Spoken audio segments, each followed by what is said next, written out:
Perkenalkan, saya Ibu Nora Altika, PGP Angkatan 11 dari Kota Tebing Tinggi. Perkenalkan, saya Bapak Taufik, rekan sejawat Ibu Nora. Assalamualaikum. Maaf Bu Nora, mengganggu waktunya sebentar.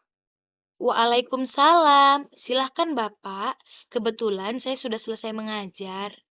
Saya tadi mengajar di kelas sebelah dan menyimak pembelajaran di kelas Ibu. Sepertinya anak-anak sangat bersemangat dan aktif.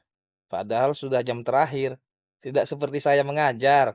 Mereka pasti mengantuk dan ingin segera mengakhiri pelajaran. Jangan bingung Pak, zaman sekarang pembelajaran yang kita lakukan sudah harus berpusat pada peserta didik. Gimana ya Bu, kira-kira yang bisa saya lakukan untuk membuat anak aktif dalam kelasnya? Kita bisa menerapkan azas trikon seperti yang sudah diperkenalkan oleh Ki Hajar Dewantara, Pak. Boleh tidak Ibu jelaskan? Apa saja tiga asas trikon itu, Bu? Saya akan bantu jelaskan tiga azas trikon KHD, yaitu continue, konvergen, dan konsentris.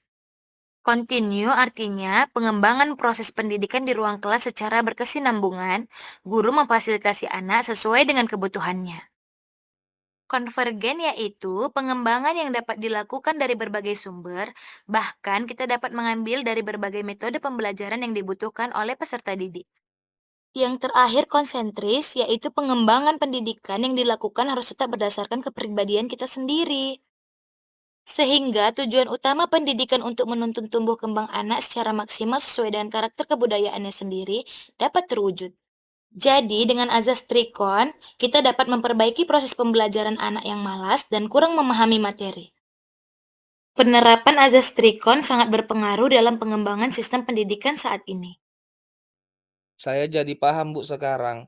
Sebagai seorang pendidik, saya merasa belum sempurna dalam proses pembelajaran di kelas.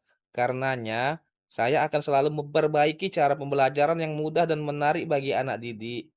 Setuju, Pak. Saya juga merasa demikian. Sebagai pendidik, kita memang harus senantiasa meningkatkan kompetensi sebagai seorang pemimpin pembelajaran yang berpusat pada anak, sehingga kita berpartisipasi dalam mencerdaskan anak bangsa. Oh iya, saya baru ingat.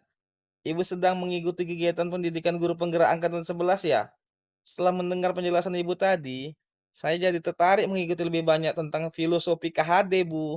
Iya, Pak, saya akan berbagi ilmu dan pengalaman saat mengikuti PGP.